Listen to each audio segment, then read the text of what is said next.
Thanks for joining us. We love getting to share the message of God's grace with the entire world. If His message has impacted your life, would you share your testimony with us by emailing it to stories@graceorlando.com. We love to hear what God is up to. You can also give in support of this ministry by going to our website and clicking on the Give button at graceorlando.com. Thanks again. Oh, good morning. How you guys doing? Who's warm? Okay. At the end of service, when we talk about giving. No, it's being fixed, so it's on the way. Don't worry. We're going to get some more AC in here. It dies right in time for summer. How come the air conditioning always dies right before summer? I'm sure there's a good reason. There's probably another question you might have, and that is Javin today going with some kind of Egyptian look where I've kind of got like maybe some mascara on just this one side? No, that's a black eye, okay? So I'm not going for any, should have seen the other guy, don't worry. I lost this fight. It was with a tile cutter, okay? And so spring-loaded, never put your face over a tile cutter that's spring-loaded. There's your PSA. It felt like a baseball bat hitting me in the face. It could have been worse. Could have been a lot worse. So thank you, Lord.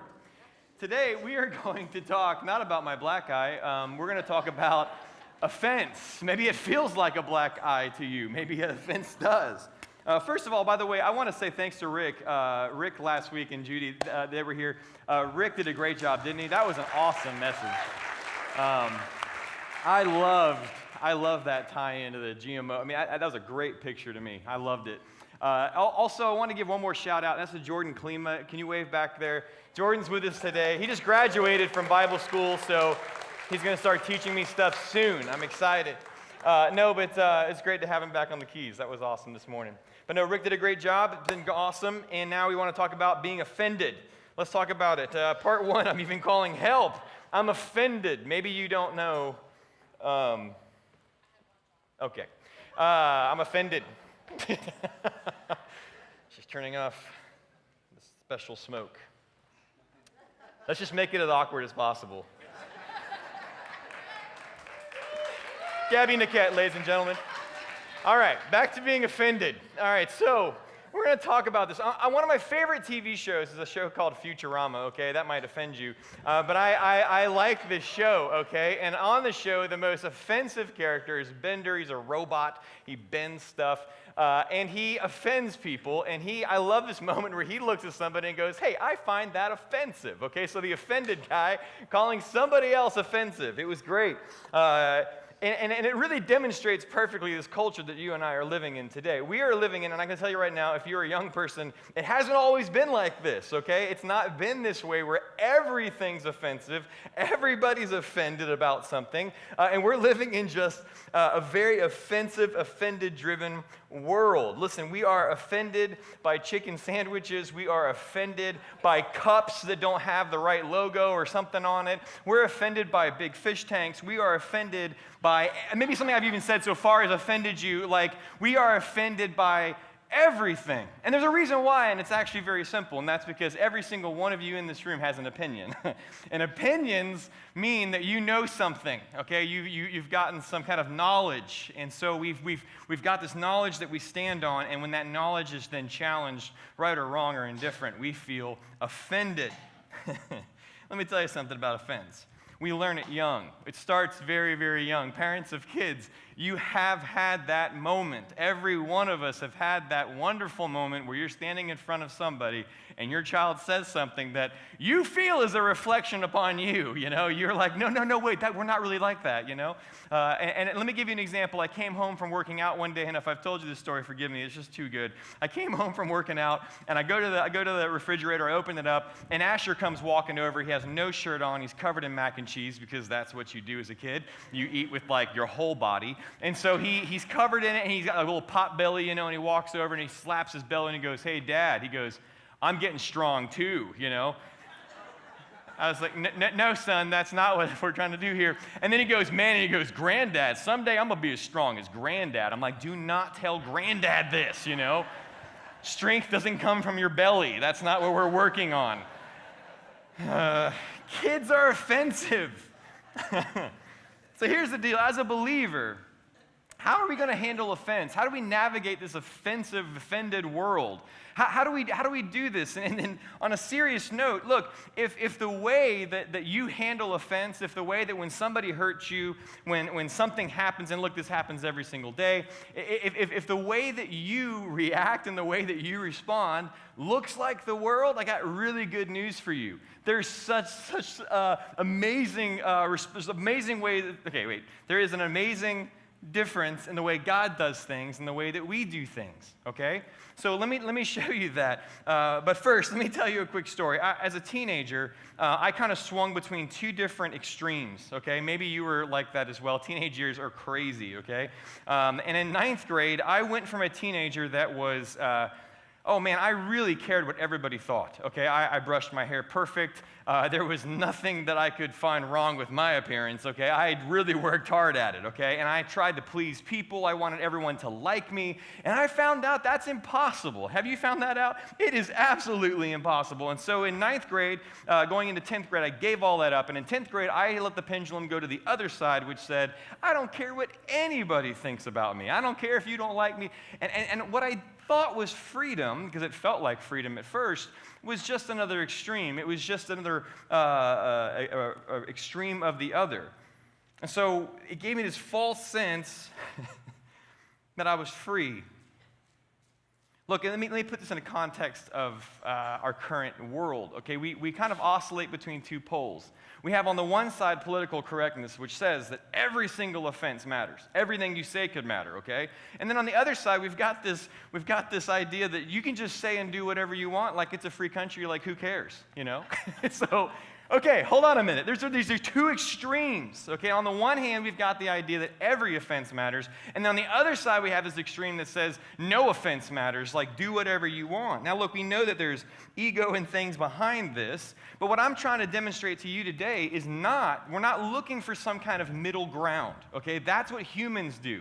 Humans try to find the middle ground between this side and this side. Okay, so as Republicans and Democrats, we're going to try to find the middle. No, that's what we do is on the earth. We try to find a path in the middle of two extremes. Jesus gave us the ultimate extreme, though. God gives us the ultimate path, and he says, no. It's not about trying to find some kind of balance. It's about a brand new way called love. We just sung about it all this morning. And love is the answer. Love is the key. And love is not a middle ground. Oh, it's a whole entirely new way of living. And it doesn't look anything like you've probably seen on the earth. So here's what we're going to talk about. We're going to talk about how we all offend. We all can be offensive. We can all be offended. And how do we navigate that as believers, as lovers of God who has transformed us into love? Well, this is what he says about love. He says, love keeps no record of wrongs. Boy, is that how we all act?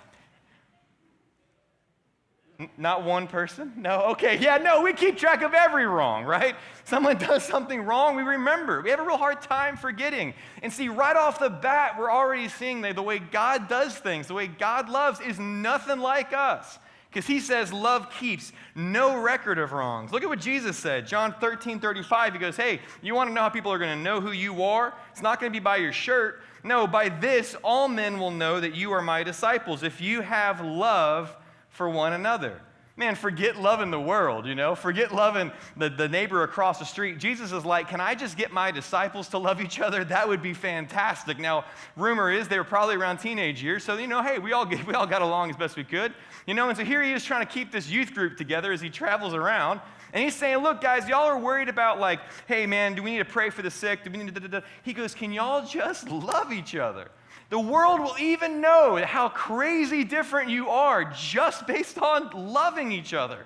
It's amazing how love stands out. Let's see how Paul says this. Look at what he says. Let love be without hypocrisy, Romans 12:9. Let's start with that. Let love be without hypocrisy. I love this challenge, this encouragement by Paul, because what he's essentially saying is you and I have all been recreated by love, in love. You're a creature of love, and for some of you that might be offensive. Maybe that's gross feeling or whatever. No, you're a creature of love. This is who you are. And he's saying don't let there be hypocrisy. Don't let there be something that comes from you that doesn't resemble this. He goes, no, abhor what is evil, cling to what is good. Be devoted to one another in brotherly love. Give preference to one another in honor. Oh boy, that's a good one for me. I'm not going to lie. Can I confess to you today, if there's one last cookie left and there's nobody around, I'm going to take that cookie. I'm going to tell you right now, God's working on me. He's going to get me there. I'm not even going to think about anybody else. It's just my cookie. Well, okay, hold on. Paul says, give preference to one another in honor, Brooke. I'm sorry. I'll leave you a cookie. Not lagging behind in diligence, fervent in prayer and spirit, be there for each other, serving the Lord, rejoicing in hope, persevering in tribulation, devoted to prayer. Oh, this is great. This is easy. Contributing to the needs of the saints, I can do that. Practicing hospitality, okay. Bless those who persecute you. What? You ever he's writing this. I imagine his pen, he's just going, and he's describing what this new life of love is like. And, oh, man, it's worship and pray for each other. And, man, go be hospitable, invite people into your homes. And, oh, by the way, bless those who persecute you. Like, right in the middle of this. And also, do not curse. Rejoice with those who rejoice. Weep with those who weep. Be of the same mind towards one another. Don't be haughty in mind, but associate with the lowly. Don't think you're such a big shot. Do not be wise in your own estimation. Don't think you know things. That's the opposite. Never pay back evil for evil to anyone. Respect what is right in the sight of all men. And if possible, so far as it depends on you, be at peace with all men. This is a peace that passes understanding. So you understand, we can't get there through just merely understanding, right? The idea is this is something that God gives us. It doesn't make any sense, really. My brother, when he became a Christian, let me tell you, he never had to preach a sermon to me. He never had to tell me about Jesus because I knew that he either snapped or something has happened because we went from fist fighting, we went from those days, we never hit in the face. There's a rule. We never hit in the face. But we were brothers and we didn't get along all the time. In fact, we got along, I feel like, very little. And then all of a sudden he became a Christian and everything changed. Suddenly he would give me the last cookie. He would prefer me, We'd both get to the bathroom at the same time. He's like, you go ahead. And I'm thinking, what is going on? At first I think it's a put on. I'm like, okay, you're doing this Christian thing or whatever. It's going to wear off. It didn't.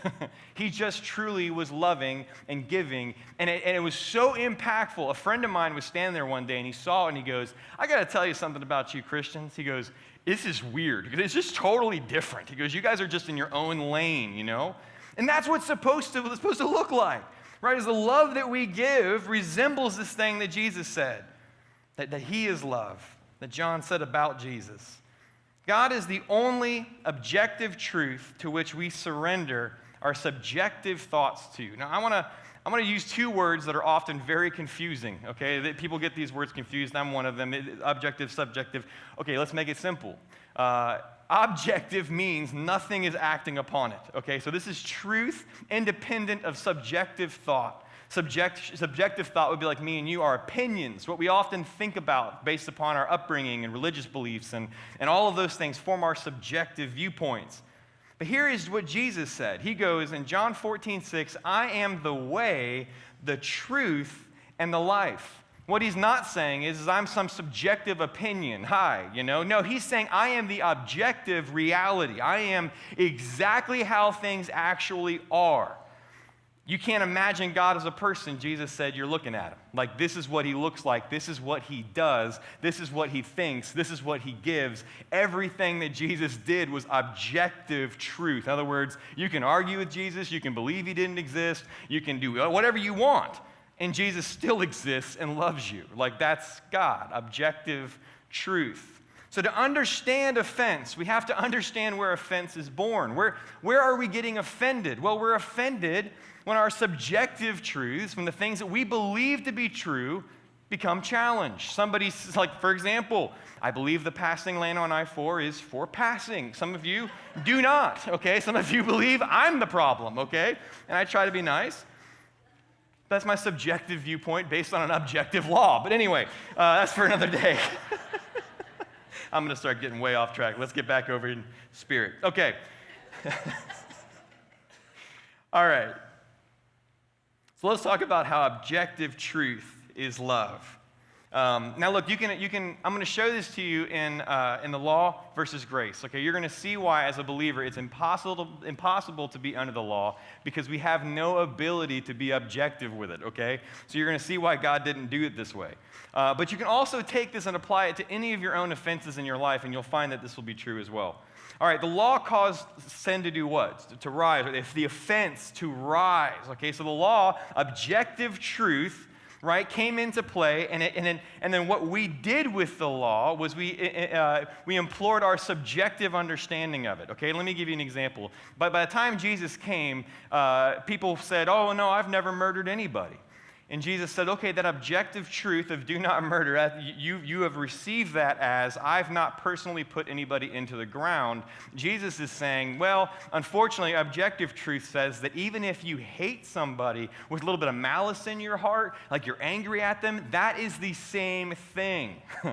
You can see why our subjective viewpoints were never accurate. They were never right, even from what Moses gave the people, right? We're still understanding it through a lens. We're still understanding offense through the way we perceive it. That's the way it was always going to be. And here's the crazy part, is that we believe that knowledge is power, and here is objective truth, the law. It's the ultimate knowledge. You can't be wrong with it. And so we grabbed onto it like you would see in the movie Guardians of the Galaxy or one of these movies, they grab an infinity stone. We're like, yes! And you explode, you know. I'm sorry, I ruined that for somebody. Don't be offended. Spoiler alert after the fact. No, but if you grab an infinity stone in the movie, like their whole core, like, and explode, like you can't hold on to it. And that's exactly what the law did. We're like, oh, cool, infinity stone. And it killed us, okay? It killed us. Look at what Paul said, Galatians 2. For through the law I died to the law, so that I might live to God. I was the point of it. I have been crucified with Christ, and it is no longer I who live, but Christ lives in me. In the life which I now live in the flesh, I live by faith in the Son of God, who loved me, and he gave himself up for me. And yet we shout out, yes, that's great, but give me objective knowledge and truth and religion is what we're saying. And Jesus is saying, no, that'll kill you. That kills you. Look, if you subject yourself to objective truth, the law, trying to live it out in your subjective reality, what you will always have is mixture. You will always have some feeble attempt to please God through objective truth that you're only going to understand subjectively. And that's why God didn't do it that way. That's why God didn't put you back under the law with Jesus. That's why Jesus didn't encourage you. No, go out now and try to continue to subjectively keep the objective truth. Like, he didn't give us that. Instead, the relationship we have is one where we surrender our opinions or subjective truth to him. We say, what do you think? What does love think? Because objective truth is love.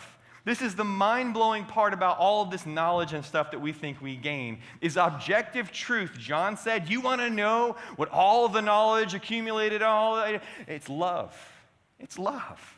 At the end of the day, God is love. So instead, in this relationship with God, where we have his mind at play, where we have his mind at work in our life, he has objectively made you as holy as he is by placing objective truth within you. It's not something for you to put in front of you to try to keep. No, he kept it and put it inside of you, which is why it's so amazing. We are not under the law because he gave us his mind, and he says he keeps no records of any wrongs. Which also is the main point for today. Here is your main idea. If you want to take something away from this idea today, here it is. That love treats mistakes as if they didn't happen. That should sound very difficult. That should sound almost impossible, because it is with man. But this is the crazy part as believers. What we're hoping for, what we're looking towards, what we are believing in is not the best that man can come up with. If that's the hope, we're all done. No, instead, what we're hoping in and believing in is a God who demonstrated this very point. He says that love is patient, he says. You want to know a little bit about me? He says love is patient. Love is kind. It's gracious, if you will. It's not self-seeking. Do you know that that's not something that the Spirit of God gave you so you could go around and check yourself? No, he gave us that to demonstrate who God is. Did you know that Jesus did everything he did not to get something out of it? That wasn't his motivation. Why do I know that? Because love is not self-seeking. He did everything he did for you and for me purely out of the fact that he is love. And that's what love does. It reaches out, it redeems, it restores. It's what he does. It wasn't for himself. He's not self-seeking. So how does Jesus demonstrate this love that keeps no record of wrongs? Look, I don't know if you're like me, but I used to believe that sin offended God, that I was an offense to God when I sinned. Now, sin is an offense to God, but I believe that I was an offense to God, right? When I made a mistake, that God was sitting there saying, I'll be back, Javin, you're obviously needing a minute, and he'd like walk away or something. And I believe that. I believe the Spirit of God came and he went, and it was like, man, if I could tie him down, it'd be great. Like he's always taking off, Like, what was I going to do today? And instead, what I want to remind you of is kids are offensive. Okay, they are. Kids are offensive, and God said, be like children. He knew. He knew what you were going to do with your freedom. He knew what you were going to do with your free will, and you were going to be straight up offensive with it. And so what he did was incredible because he became this offense. This is how grace deals with offense. When you are thinking of a relationship maybe that you're offended, there's an offense, there's a hurt, there's something going on right now. This is what Jesus demonstrates is possible.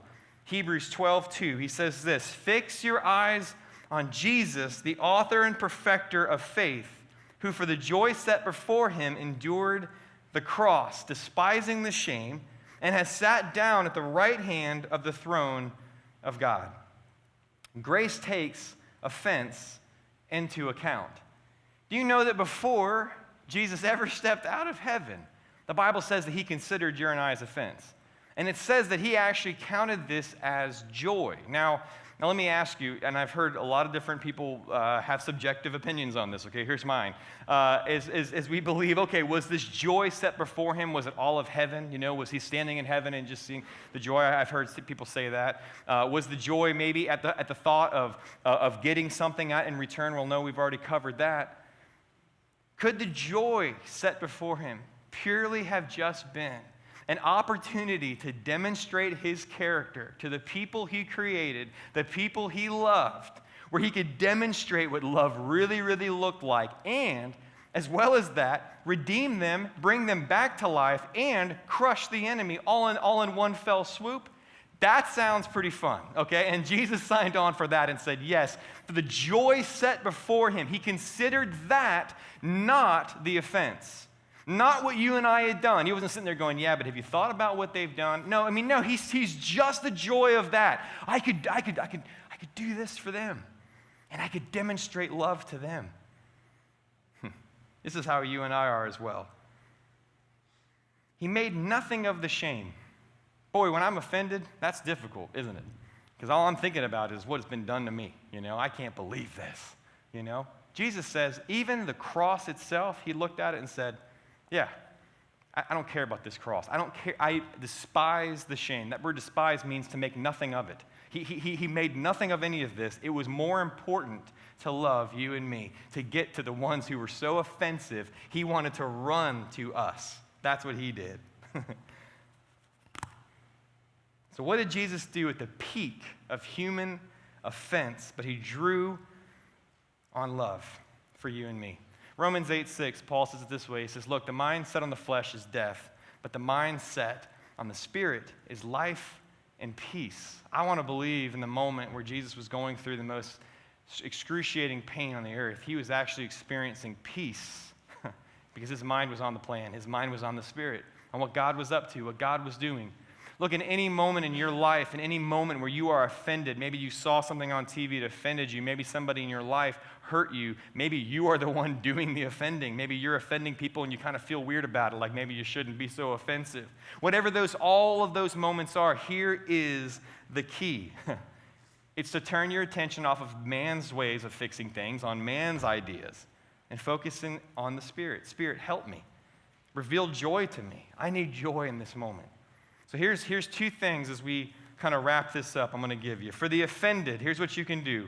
Here is your encouragement, if you will. For the offended, the joy of the Lord is your strength. If you are offended, this is for you. The joy of the Lord is your strength. If it was enough to cause Jesus to be okay with going to a cross, it will be enough for whatever you're facing as well. Now here's your encouragement. Humble yourself. Wait a minute. I'm the one that's offended. I'm the one that's been hurt. My subjective reality has been imposed upon, and you're saying humble myself? Yes, absolutely. Humble yourself. Doesn't mean that if you've been made fun of or something, that you've done something wrong. No, it simply just means get your eyes off of yourself and fix your eyes back on Jesus, on the author and perfecter, the joy that he's given us. Look at Psalm 34, 17 through 19. The righteous cry, and the Lord hears and delivers them out of all their troubles. The Lord is near to the brokenhearted, and he saves those who are crushed in spirit. Many are the afflictions of the righteous, but the Lord delivers him out of them all. Man, God hears you. You don't have to make that person feel it who hurt you. And look, it could be a real serious situation. You don't have to engage in that kind of thinking at all. Man, instead, you can know that the Lord hears you. He heard you. And reflect on his joy for you, and suddenly you'll go from being offended to being enwrapped in joy. 1 Thessalonians 5:11 says, therefore encourage one another and build one another up. Man, let's do that. And look, okay, if you're offensive, this is for you. For the offensive people in the room, the people that say, I don't care, I'm offensive. All right? The joy of the Lord is your strength, is your fill-in, which means your encouragement is also humble yourself. Don't you remember what Paul said? We're all brothers and sisters here. We're a family. We're a family of love, demonstrating love to the entire world. Humble yourself every day. Put somebody above you. Honor your brothers and sisters. Treat them as if they are more important than yourselves.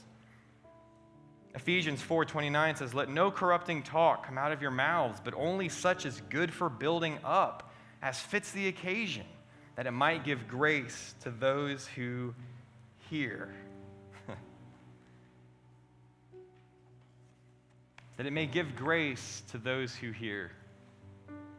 So in a moment of offense, in a moment where you're offended, there's an opportunity here. There's an opportunity for joy. There's an opportunity to see God do something that far surpasses what any of us can come up with on our own. It will be much better than whatever response you just first come out the gate with, I guarantee. And if it's something that you've seen, something you don't know how to react to, something I can't just go work this out with this person kind of thing, reflect on God's joy. Look, I know many of us, I'm going to say this probably a lot through this next season because we're entering into election season. Can I tell you something? God is in full control out of everything that's happening, really. I know you know what I mean by that. He's ultimately going to win. Keep your eyes on that. Keep your eyes on him and what he's doing. There's going to be so many opportunities this next year to get pulled into all kinds of battles, okay? Don't fight any battles. No, let him fight your battles. Go demonstrate love. Go share love with the world. The world doesn't need to know the rights and the wrongs. The world doesn't need to know your opinions on those things. The world needs to see love, and it needs love so desperately. That's why we're in the mess that we're in, by the way, is the lack of love. Father, we pray and we ask you then for love to be demonstrated in our culture. Lord, in this offended, offensive world that we are living in, God, in a world that, oh man, it takes nothing to put people over the edge. Lord, will you help us do it different? Will you show us the way of love, the path? In every moment where somebody in this room is offended, where something happens, where there's been a hurt, Lord, would you remind us of your joy, of how much you loved us? Would you plant that in our minds? That we could look at this person who's so offensive to us, or this group or political viewpoint or whatever it is that's so offensive to us, God, that we could instead reflect on your joy. That takes a supernatural thing, God. That takes you. And so, Lord, I do pray that you would do that in our lives. And you could offer us this help from when we're offended.